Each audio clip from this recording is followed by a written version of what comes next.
Assalamualaikum, Shalom, Om Swastiastu, Salam Kebajikan. Perkenalkan, saya Atalia Novianti dari Universitas Negeri Makassar, Fakultas Matematika dan Ilmu Pengetahuan Alam.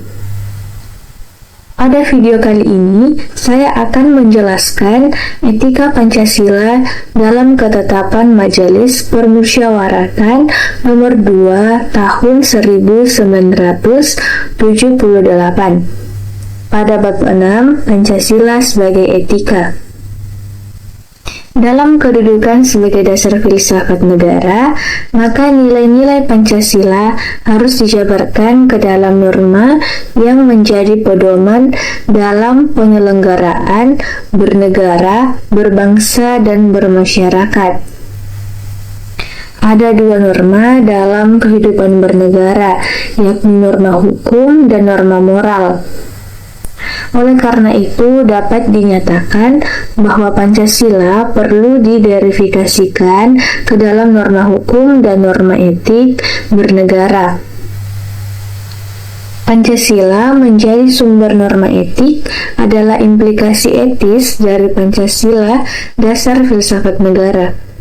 Dalam kaitannya dengan etika, maka nilai Pancasila menjadi sumber norma etik bernegara. Dalam pengalaman sejarah bernegara di Indonesia, ketetapan MPR nomor 2 tahun 1978 tentang pedoman, penghayatan, dan pengalaman Pancasila dapat dipandang sebagai contoh norma etik bernegara. Tafsir Pancasila, dasar negara adalah sebagaimana termuat dalam Undang-Undang Dasar Negara Republik Indonesia tahun 1945 yang berisikan norma hukum. Oleh karena itu, dapat dinyatakan bahwa butir-butir norma etik daripada sila-sila Pancasila. Butir-butir norma dari setiap sila Pancasila. Pertama, ketuhanan yang Maha Esa. Bangsa Indonesia menyatakan kepercayaan dan ketakwaannya terhadap Tuhan yang Maha Esa, di mana mengakui adanya Tuhan yang Maha Esa serta meyakini dan bertakwa kepadanya sesuai dengan agama dan kepercayaannya masing-masing. Dalam butir-butir dalam sila pertama menggambarkan pentingnya toleransi, penghormatan terhadap kebebasan beragama, dan pengakuan terhadap keesaan Tuhan. Kedua, kemanusiaan yang adil dan beradab. Mengakui dan memperlakukan manusia sesuai dengan harkat dan martabatnya sebagai makhluk Tuhan yang Maha Esa, di mana kita harus menghormati setiap individu sebagai manusia yang memiliki martabat dan hak asasi. Dalam butir-butir sila kedua menjelaskan pentingnya mengedepankan prinsip kemanusiaan yang adil dan beradab dalam aspek kehidupan, baik dalam lingkup pribadi dan masyarakat. 3. Persatuan Indonesia. Mampu menempatkan persatuan, kesatuan, serta kepentingan dan keselamatan bangsa dan negara sebagai kepentingan bersama, di atas kepentingan pribadi dan golongan, di mana kita harus menjunjung tinggi persatuan dan mengutamakan kepentingan bersama demi keutuhan bangsa dan negara. Dalam butir-butir sila ketiga menekankan kepentingan menjaga persatuan dan kesatuan di Indonesia demi kepentingan bersama, rasa cinta tanah air, dan penghargaan terhadap beragaman. 4. Kerakyatan yang dipimpin oleh hikmat kebijaksanaan dalam permusyawaratan perwakilan.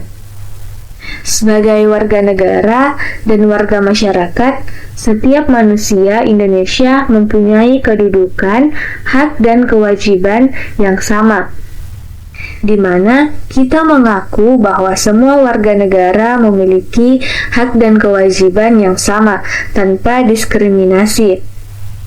Dalam butir-butir sila keempat, menekankan pentingnya prinsip demokrasi, musyawarah, dan tanggung jawab dalam pengambilan keputusan. 5. Keadilan sosial bagi seluruh rakyat Indonesia. Mengembangkan perbuatan yang luhur yang mencerminkan sikap dan suasana kekeluargaan dan kegotong royongan, di mana kita harus mendorong tindakan yang mencerminkan rasa kekeluargaan dan kerjasama dalam masyarakat. Dalam butir-butir sila kelima, menekankan pentingnya prinsip keadilan sosial dalam kehidupan bermasyarakat dan bernegara. Butir-butir keempat yang merupakan norma etik bersumberkan Pancasila telah menjadi pengalaman sejarah bangsa. Dikatakan demikian karena ketetapan Majelis Permusyawaratan Rakyat nomor 2 tahun 1978 telah dicabut dan tidak berlaku lagi. Dicabutnya ketetapan Majelis Permusyawaratan tersebut berdasarkan pada ketetapan MPR nomor 18 tahun 1998 tentang pencabutan ketetapan Majelis Permusyawaratan Rakyat Republik Indonesia nomor 2 MPR tahun 1978